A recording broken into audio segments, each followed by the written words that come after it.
Hello, welcome to the new year. Here we are on the second day of January 2022. This may be the last time that I'll have a backdrop of a Christmas tree for this year. So here we go. Welcome. We've clicked over another year on the calendar. We have finished considering the birth of Jesus now, because that is Christmas. But we've not stopped considering Jesus. I want in this month to look at a few references to Jesus' activities as a child and a youth. The first mention after the birth of Jesus in the book of Matthew is that of the escape from Israel to the nation of Egypt. Matthew 2:13-16 says this. Now after they had left, an angel of the Lord appeared to Joseph in a dream and said, "Get up, take the child and his mother and flee to Egypt, and remain there until I tell you, for Herod is about to search for the child to destroy him." Then Joseph got up and took the child and his mother by night and went to Egypt, and remained there until the death of Herod. That was to fulfill what has been spoken by the Lord through the prophets. "Out of Egypt I have called my son." When Herod saw that he had been tricked by the wise men, he was infuriated, and he sent and killed all the children in and around Bethlehem who were 2 years old or under, according to the time that he had learned from the wise men. I want to have a little smorgasbord today, pick up a few things from this passage, from Matthew's record of Jesus' early life. Clearly for Matthew, this is an important phase in Jesus' life. Because apart from this mention of his birth, of his childhood, there is only one other that records his childhood. The things that arise for me in this passage are this. First of all, that God speaks in dreams. The second is we need to obey any commands from God straight away. The second is that we have God's provision. The third, that there is something called survivor's guilt. And the fifth is the effect on Jesus' life and teaching of this time. And lastly, of course, as I always do, what's the effect on us here today in the 21st century? So let's start. Herod was not a nice man. And that, I guess I'm not telling you anything wrong, anything you didn't know. He slaughtered the last remnants of the Jewish high priestly kings who had ruled before him. He executed more than half of the Sanhedrin. He killed 300 court officials. He executed his wife, her mother, and their 3 sons. And as he lay dying, he ordered all the notable men in Jerusalem to be assembled in the hippodrome and killed as soon as his own death was announced. He was a man of ruthless cruelty with a fanatical neurosis about any competition. The contemporary writer Augustus quipped that I would rather be Herod's pig than his son, since pigs are not butchered by Jews. So the risk to the baby Jesus was real. Hence the warning in the night to Joseph to get up and escape to Egypt immediately. This was after the Magi had failed to return to Herod. So it places their visit to Jesus sometime a year or so after his birth. So much for the Christmas cards which show the Magi appearing in the stable. Jesus' early years then, according to the Gospel of Matthew, were spent as a refugee in a foreign land, and then as a displaced person in a village a long way from his family's original home. Egypt had long been a refuge for Jews. The Jewish colony in Alexandria numbered more than 1 million at this time.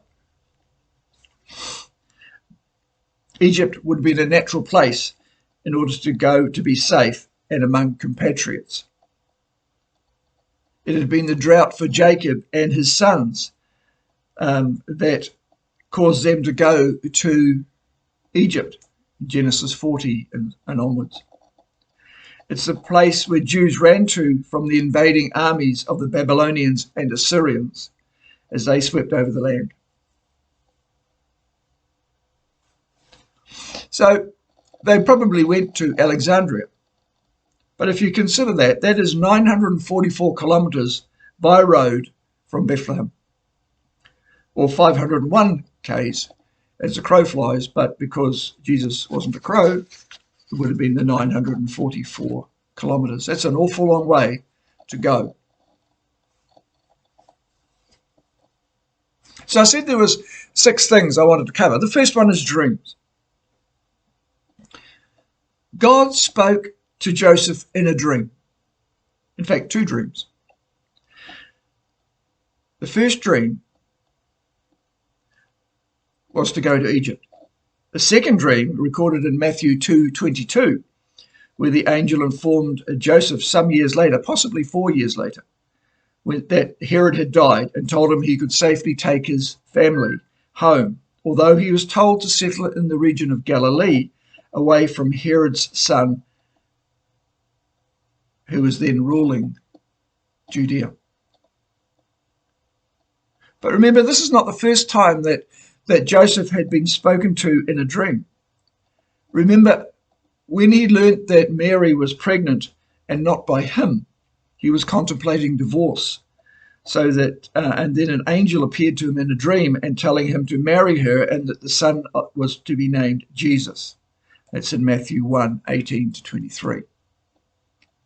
He'd heard the voice of God, so there was no doubt in his mind that he had heard from God. Which leads me on to the second point to mull on. Do as you're told by God.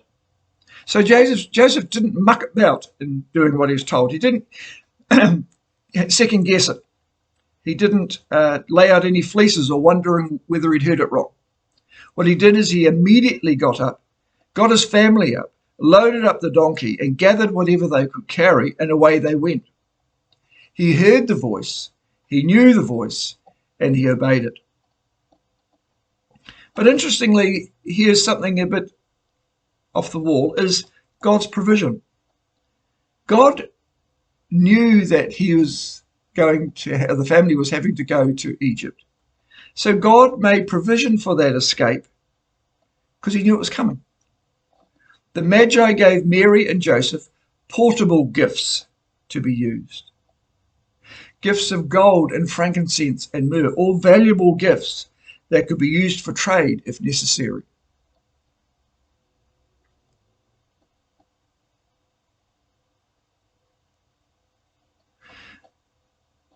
Because of the desperate situations that cause refugees to flee their homes, most refugees arrived in the neighbouring nations with little or no resources.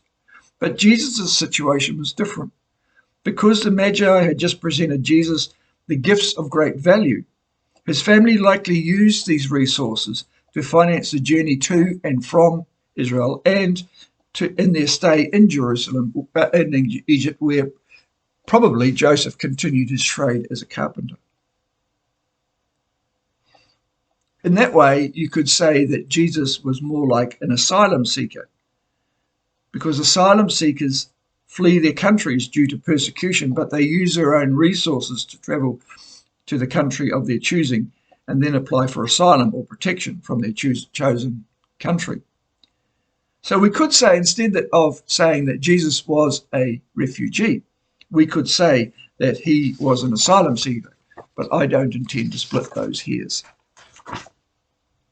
God had provided a means for surviving their escape and for their life in a foreign land. Then the thought struck me that there's a thing called survivor's guilt. Survivor's guilt is a special kind of guilt that develops in people who have survived a life-threatening situation. Some survivors feel guilty that they survived when others died. Others believe they could have done more to save the lives of others. I can't help wondering whether Mary, Joseph, and Jesus struggled with this as well. It was because of the birth of Jesus that the other boys died. Perhaps 30 or 40 boys in that under 2 age bracket in Bethlehem, apparently. How do you cope with that knowledge? As people of compassion, as Mary and Joseph clearly were. As one of the characters in the film Matrix said, what a mind job. Not only that, but some of those little boys would have been friends or even relatives. And so the guilt would also have contained elements of grief. So what did this affect? What did this have on the effect on Jesus in his life? What is the effect of him being a refugee from age 2?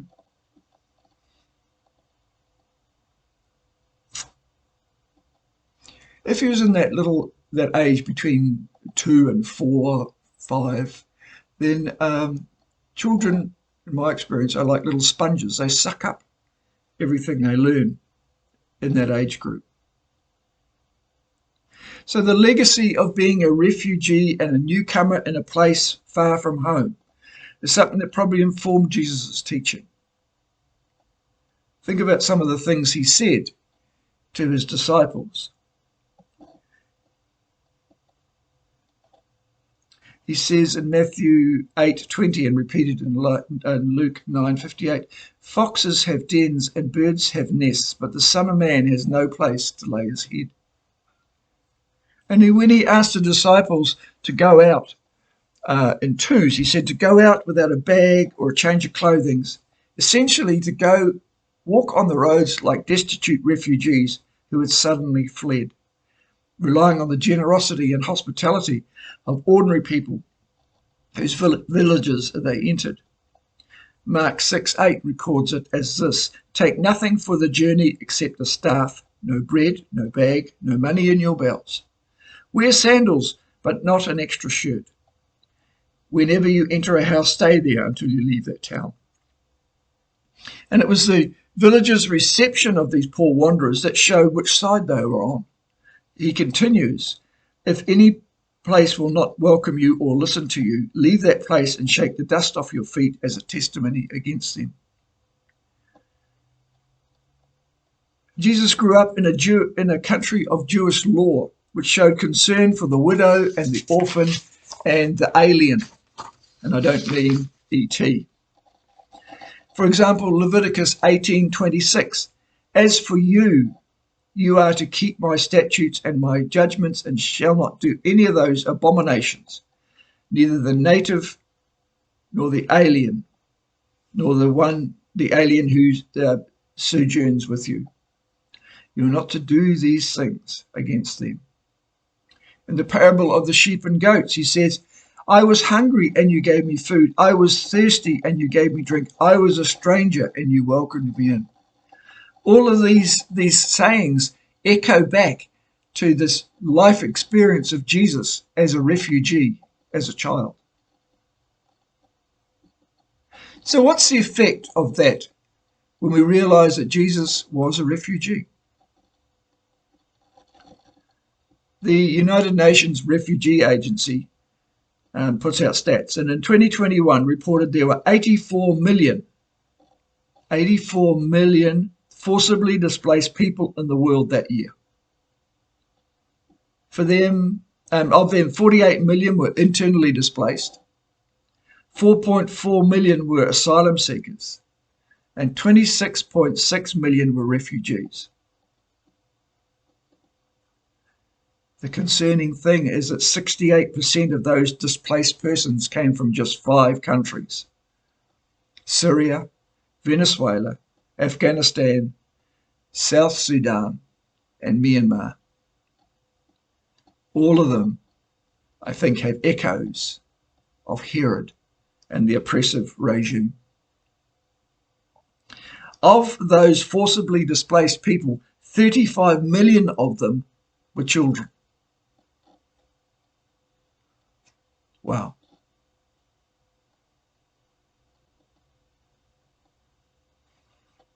When ISIS invaded Mosul in the summer of 2014, Christian homes were marked out with the symbol, the Arabic for N, the letter N, N for Nazarene. Like the baby boys in Bethlehem, they were marked out because of their association with Jesus. Because, like Herod, ISIS was terrified of Jesus' world-changing potential. Many Christians escaped from Mosul and fled to Kurdistan. Though it was part of Iraq, Kurdistan spoke Kurdish and not Arabic and had its own distinctive culture. So they were internally displaced people. When you think of Syria, there is a disproportionate amount of Christians being impacted in the war there. Syria is only 10% Christian. Syrian towns such as Maloula, one of the oldest Christian communities in the world, had been the focus of ongoing battles between jihadist rebels and the government forces. And most of the Christians had fled the town in that last year, reducing the population from 6,000 to 2,000. Stepping into another continent, in Nigeria, Christians are always also on the move as refugees, with the ongoing attacks by Boko Haram, which states its goal is to eradicate all Christians and set up Sharia law in Nigeria. Christians are forced out of their homes and schools and entire villages by the attacks of Boko Haram. These are just some of the examples of Christians being forced to flee their countries as refugees. With the identification of Jesus with refugees, what's our Christian response to the current situation in this world? And it's not good. For 30 years, New Zealand's refugee quota sat at 750 people per year. In 2016, the government announced an increase to 1,000 refugees per year. And then in 2020, the refugee quota was lifted from 1,000 to 1,500 per year. We accepted in 2009, it's the only stats I can find, we accepted refugees from Ethiopia, Eritrea, Iran, Sudan, Iraq, Somalia, Ethiopia, Afghanistan, and Myanmar. But according to the latest pre-COVID statistical yearbook from the UN High Commissioner for Refugees, New Zealand has one of the lowest number of refugees per capita internationally. We are 95th in the world. We accept 0.3, that's less than 1%, 0.3 refugees per 1,000 people in this country. And it appears that Christians do not figure high in those refugee numbers coming to New Zealand for various reasons. It's due in part because of the mistreatment that Syrian Christians, for example, face as minorities in the resettlement camps. The religious terror that drove them from Syria blocks them from registering at those camps.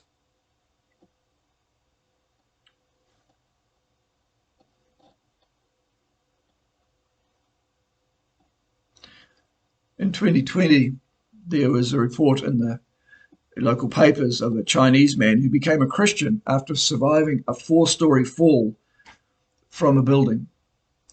And he was denied refugee status in New Zealand and was sent home to China despite fears of serious harm if he returned to his home country. Where are the Christian voices in this country over our country's role in rehoming refugees? Where are our actions of welcoming those who've been granted refugee status in New Zealand?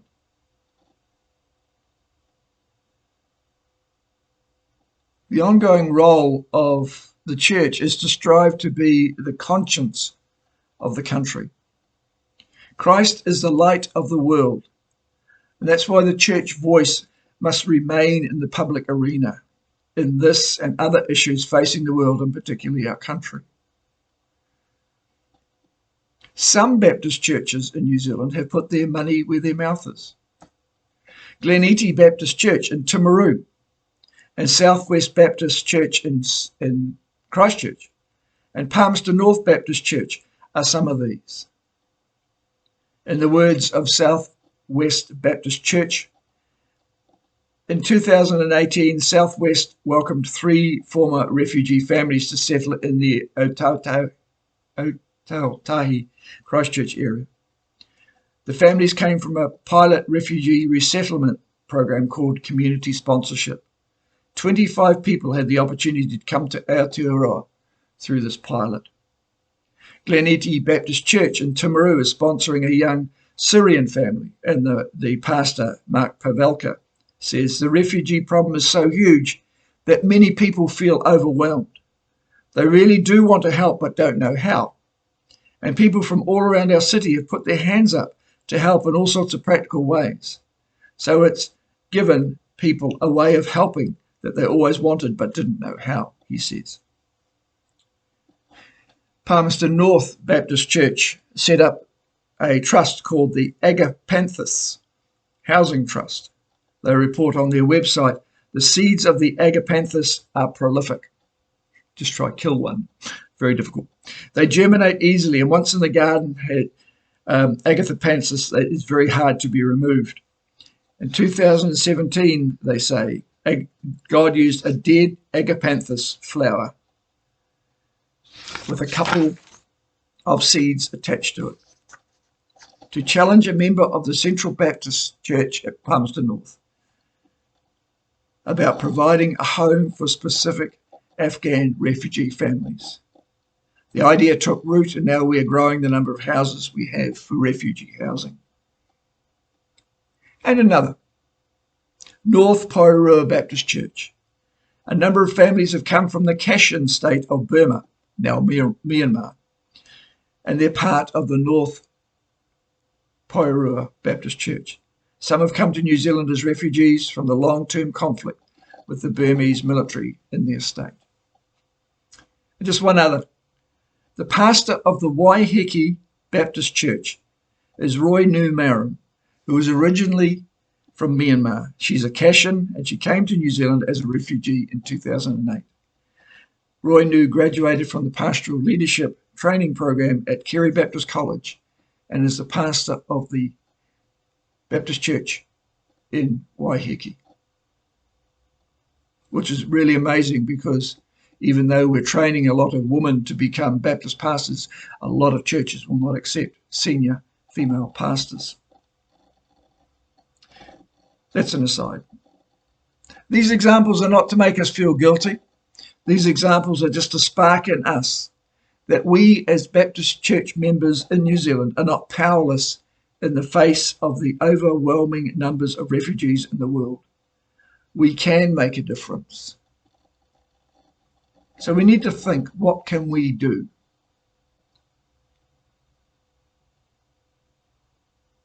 And before we go, what can we do?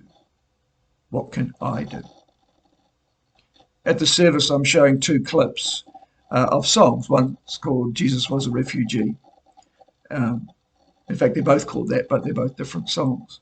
Just to so we can dwell on that thought of if Jesus was a refugee and that coloured his ministry, and we are followers of Jesus, what are we doing for the refugee population of the world and in New Zealand? God bless you. I know it's a bit challenging, first sermon of the new year, to be challenging you to think of something bigger than ourselves. But we're here for a purpose. We're here not just to enjoy being in God's company, but actually to be his hands and feet. So that is my challenge for you this week. God bless you. Bye.